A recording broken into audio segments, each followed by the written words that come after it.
Hello everyone, I am Chung Diao Fan.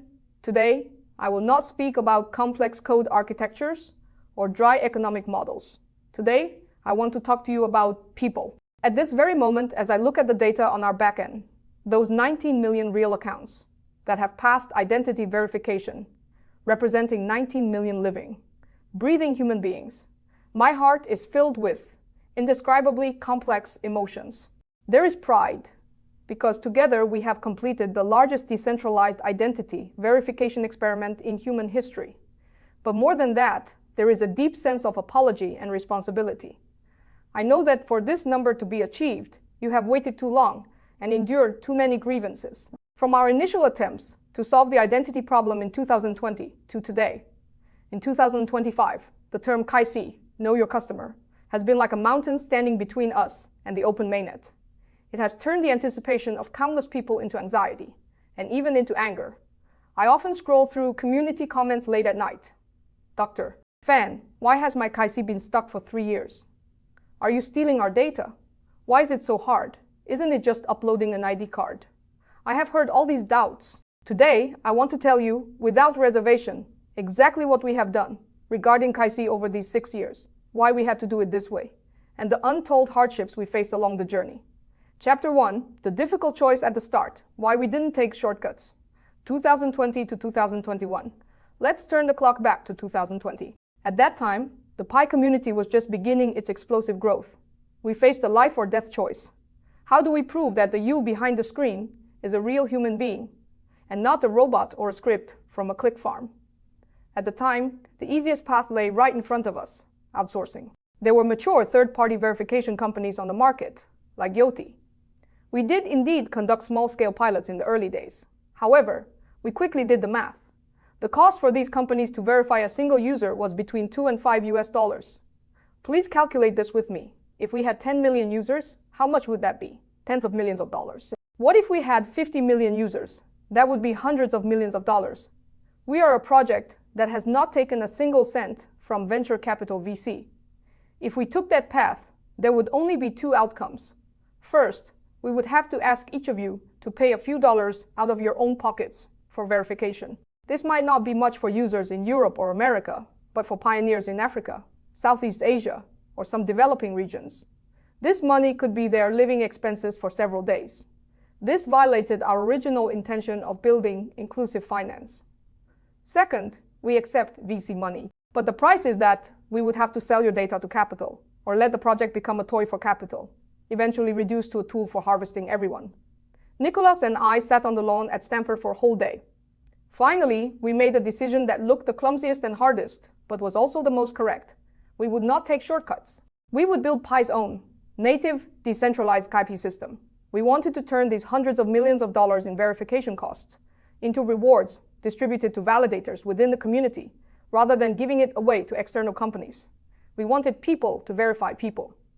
This kicked off our most difficult development period in 2021. We not only had to write code, but also design a complex sociological mechanism that ensured privacy was not leaked, while guaranteeing the accuracy of verification. In the history of blockchain, this had never been done before. Chapter 2, building the Tower of Babel of Trust. The era of mass verification begins 2022, March 14th, 2022, is a day worth remembering. We officially launched the PI KYC solution to the world on a mass scale. This was an extremely bold social experiment. We delegated the power of identity verification to pioneers who had passed verification themselves. In the PI system, your ID document is sliced, redacted, and blurred, then distributed to random validators. One validator cannot see your name, only whether the photo shows a real person. Another validator can see if the name matches the document, but cannot see your face. It sounded perfect. But in execution, we encountered an unimaginable Tower of Babel dilemma. Do you know how many types of ID documents exist in this world? Passports, driver's licenses, national ID cards, even voter cards and tribal IDs in some countries. There are thousands of types. Each document has a different layout, security features, and language. We encountered countless unexpected problems. Some national IDs are handwritten, with scribbles that machines simply cannot recognize. Some older versions of national IDs have no expiration date, causing the system to misjudge. Some pioneers filled in nicknames or pet names during registration, leading to mismatches with the names on their IDs. Then there were lighting issues, blurry camera issues, and facial recognition failures caused by plastic surgery. Every single day, our engineers were dealing with tens of thousands of these edge cases. This is why many people felt, isn't it just uploading a photo? Why is it so slow? Because to protect every real person from being left behind, we had to patch our algorithms for the specific circumstances of every country. If we had simply set a single standard, then at least 30% of the global population, the poor, the elderly, those with non-standard IDs, would have been shut out directly.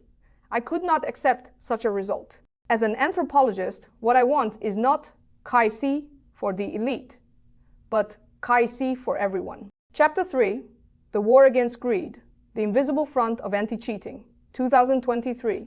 2023 was the year we fought a life and death struggle against click farm studios and cheaters.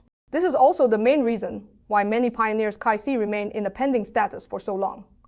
You may not know this, but behind the PI ecosystem lies a huge black industrial chain. Some people use thousands of phones to mine day and night using scripts. Some use AI to generate fake ID photos. Some even organize real people to perform fraudulent liveness checks in front of cameras. If we let these fake accounts pass KYC, what does it mean? It means the millions or tens of millions of illegally obtained PI in their hands would be dumped onto the market. It means the fruits of your labor from mining hard for 6 years would be instantly diluted and become worthless.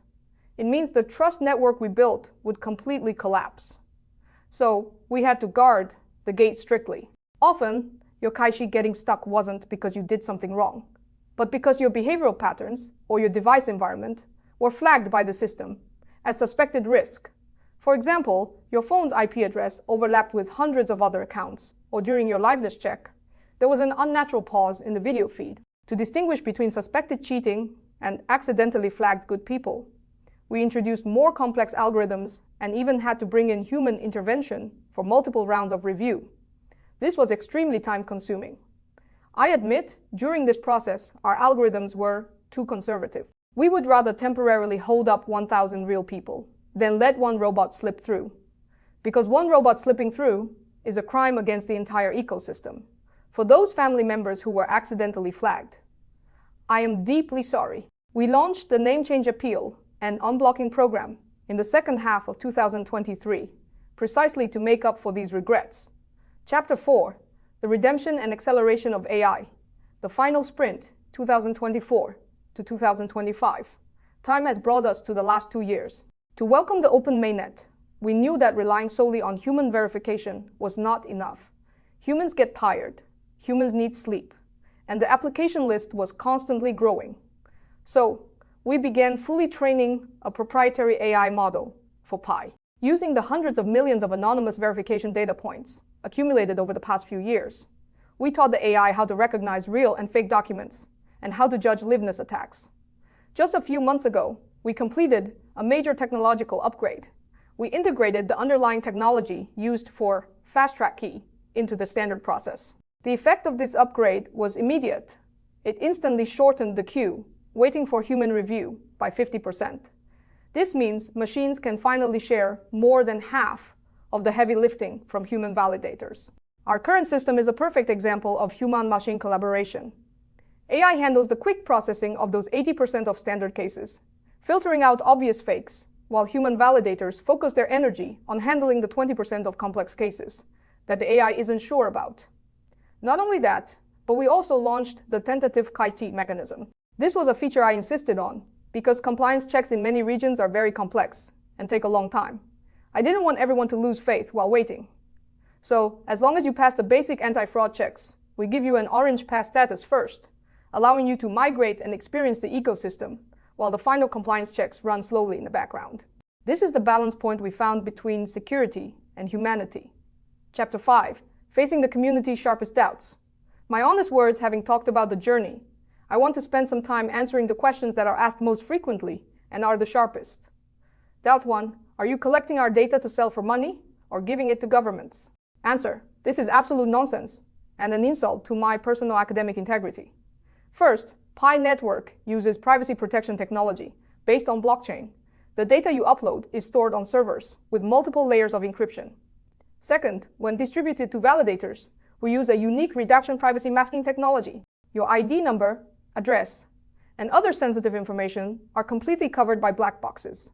Validators simply cannot see your complete information. More importantly, we are a decentralized network. Our business model is to build ecosystem applications and generate value through the prosperity of the ecosystem, not by selling user privacy, a low-level and illegal means. If we sold data, we would have been shut down by regulators. Back in 2021, we wouldn't have made it to today. We guard data as we guard our own eyes. Doubt 2. Why has my KYC been stuck for 3 years with no movement? Have you given up on me? Answer. Please look into my eyes as I promise you. We absolutely have not, and will never give up on any real pioneer. If your KYC has been stuck for a long time, it is usually for one of 3 reasons. First, your ID photo is extremely blurry, or it is a rare document type that the system cannot recognize, causing both AI and humans to be unable to make a judgment. Second, your account was flagged by algorithms as highly suspected of cheating, for example, having used scripts or multiple accounts. This requires waiting for a higher level of human review. Third, your name appeal is still in the processing queue. The new system we launched in 2025 is specifically clearing out these old backlogs. Recent data shows that hundreds of thousands of old users stuck for years are being unblocked every week. Please have a little more patience. As long as you are real, and as long as you haven't cheated, your green light will definitely turn on. Doubt 3. Why not cancel KYC completely? Bitcoin doesn't need KYC. Answer. This is a very good philosophical question. Bitcoin is the first generation of cryptocurrency, and its goal is to serve as an asset. But for Pi Network, our vision is to build a Web3 social and economic network. We don't just want a coin, we want apps, services, and real commodity transactions. Imagine this. If you hailed a car in a decentralized Uber-like app, or bought something on a decentralized Amazon, would you dare to transact with a completely anonymous account that might be a robot? KYC is not a constraint. It is Pi Network's most valuable asset.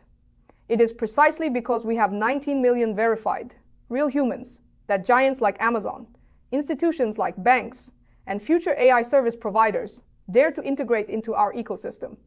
This is the difference between us and Bitcoin. We are building a digital society based on trust, not just a ledger. Conclusion. The final puzzle piece before Dawn family. Look back at these 6 years. From Yoti to a self-developed system, from human verification to AI empowerment, from being full of loopholes to passing 19 million people. This road we traveled was too bitter, too slow, and too clumsy. I know that for this one green pass tag, you have paid with too much waiting. Some pioneers went from being college students to fathers. Some pioneers sadly passed away while waiting, with their families inheriting their accounts. Whenever I think of these things, I feel deeply guilty. But please look at the results in our hands today. We possess the universe's largest blockchain network of real identities. This is a digital Great Wall built by 19 million real souls holding hands. It is indestructible and it is priceless. Now, with the full integration of AI technology, the final checkpoint of KYC is being cleared. The obstacles to mainnet migration are being swept away one by one. We are no longer doing KYC for the sake of KYC. We are doing it so that on the day of the open network, every single Pi flows through the hands of real human beings, not stolen by machines. In this winter of December 2025, I want to say to every family member still under review, don't be afraid, don't panic, don't give up. Our tech team isn't sleeping. Our AI is running at full speed. Your identity is your most precious scepter in this new era. We will definitely place it back into your hands personally. Thank you for your tolerance over these 6 years, and thank you for persisting in tapping that lightning bolt even amidst the insults. Because of you, Pi is not just a piece of code, but a great victory for humanity. Let us pack our bags and prepare to welcome that spring where everyone passes and everything is connected. Thank you, everyone.